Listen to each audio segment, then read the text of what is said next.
cette vidéo, nous allons parler de Merlin, Merlin l'Enchanteur, pas l'autre. Et oui, il existe deux Merlin, Merlin Ambrosius, le puissant sorcier. Tu sais, celui qui a prédit la naissance de Merlin l'Enchanteur. Mais avant de commencer, abonne-toi et mets un like pour ne rater aucune de mes vidéos. Merlin l'Enchanteur, également connu sous le nom de Myrdhinn ou simplement Merlin, est un personnage légendaire issu de nombreuses sources et de nombreuses adaptations au fil des siècles, en particulier dans la légende arthurienne, qui est un ensemble de récits médiévaux et de mythes associés au roi Arthur et à ses chevaliers de la table ronde. Merlin est généralement représenté comme un sorcier, un conseiller et un prophète. Sa légende remonte à des temps anciens, empreinte de secrets et de pouvoirs incroyables. Tout commence dans une forêt dense et mystique où Merlin voit le jour. Sa naissance est entourée de mystères, car il est le fruit d'une union extraordinaire entre une princesse nommée Ygraine et une entité surnaturelle, peut-être même un démon. Et devine quoi?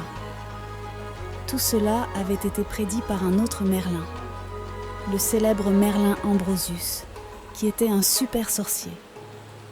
Dès son plus jeune âge, notre Merlin a montré des signes de magie incroyables. Il pouvait prédire l'avenir, parler aux animaux et même changer d'apparence. C'était comme un super-héros, mais avec une barbe magique. Son mentor, un sage nommé Blaise, lui a enseigné tout ce qu'il savait sur la magie, la prophétie et la politique. Merlin est devenu un génie dans l'art de la magie et a acquis une connaissance profonde du monde. Mais ce n'est pas tout. Il est devenu le conseiller du roi Arthur, qui était un vrai chevalier. Et tu sais quoi? Merlin a aidé Arthur à devenir roi en retirant une épée magique d'une pierre. C'était la meilleure épée de tous les temps, et il l'a aidé à devenir encore plus génial. La légende d'Excalibur, tu sais? Ne me dis pas que tu ne la connais pas. Bon, je vais te la raconter, mais avant de commencer, abonne-toi et écris Excalibur en commentaire. Imagine si on pouvait retirer des objets magiques d'une pierre comme ça. J'adore cette histoire. Allez, je t'attends. C'est fait? Ok, on peut commencer. Tout commence lorsque le royaume de Bretagne est plongé dans le chaos après la mort du roi Uther Pendragon. Personne ne peut s'accorder sur le prochain roi, et la situation est désespérée. C'est là que Merlin entre en scène. Merlin, avec sa sagesse et ses pouvoirs magiques, avait prédit que le futur roi devait retirer l'épée Excalibur, plantée dans une grande pierre.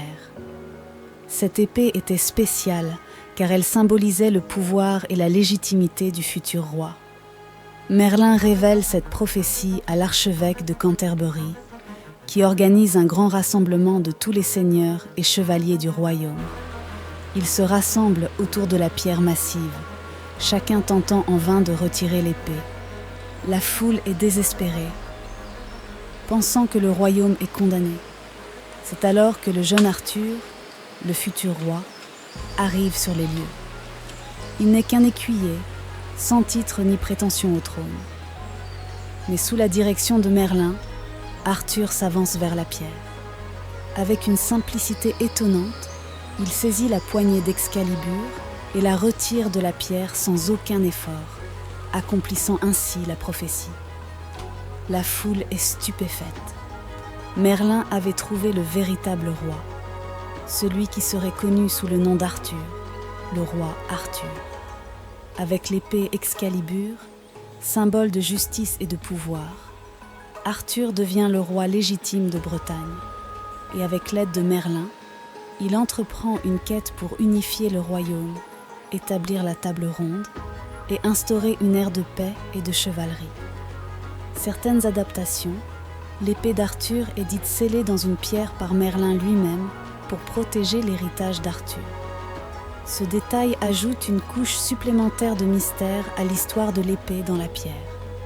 Cette histoire est emblématique de la légende de Merlin et du roi Arthur. Elle montre la puissance de la magie, de la prophétie et de la sagesse de Merlin, ainsi que la grandeur du roi Arthur, qui est destiné à régner avec noblesse et courage.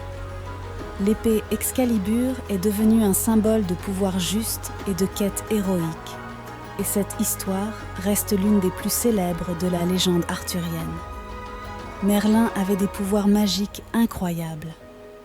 Il pouvait prédire l'avenir, faire des tours de magie époustouflants et même parler aux oiseaux et aux poissons. C'était comme un spectacle de magie vivant. Maintenant, parlons un peu de ses amis et ennemis.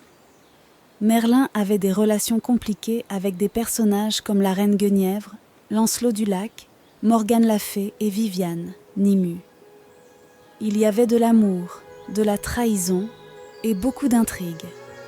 C'était comme une telenovela médiévale. Souvent considérée comme la méchante de la légende arthurienne, Morgane a eu une relation complexe avec Merlin. Selon certaines versions, Morgane aurait été son apprentie et aurait même surpassé Merlin en magie. Leur relation est un mélange d'amitié, de rivalité et de trahison. Mais, comme dans toutes les bonnes histoires, celle de Merlin se termine de manière mystérieuse. Selon certaines versions, il a été trahi et emprisonné par Viviane, qui était à la fois son élève et son amante, qui l'a enfermé dans une grotte magique d'où il s'est évadé. C'était comme une évasion d'une prison de haute sécurité. Cette grotte est souvent associée à divers endroits en Grande-Bretagne, dont la célèbre grotte de Merlin à Tintagel en Cornouailles. D'autres versions disent qu'il a été transporté dans un endroit mystique, où il attend en sommeil éternel, jusqu'à ce que l'Angleterre ait à nouveau besoin de lui. C'est comme s'il prenait une longue sieste magique. Selon la légende, à la suite de sa disparition ou de son emprisonnement, Merlin aurait eu une vision d'Avalon, un lieu mythique réputé pour sa capacité à guérir et offrir du repos. Cette vision ajoute une dimension mystique à sa fin et à son éventuel rôle futur dans l'histoire. Et voilà, l'histoire de Merlin, l'enchanteur légendaire. J'espère que tu as aimé cette aventure magique. N'hésite pas à t'abonner si tu as aimé la vidéo et à me laisser un petit commentaire.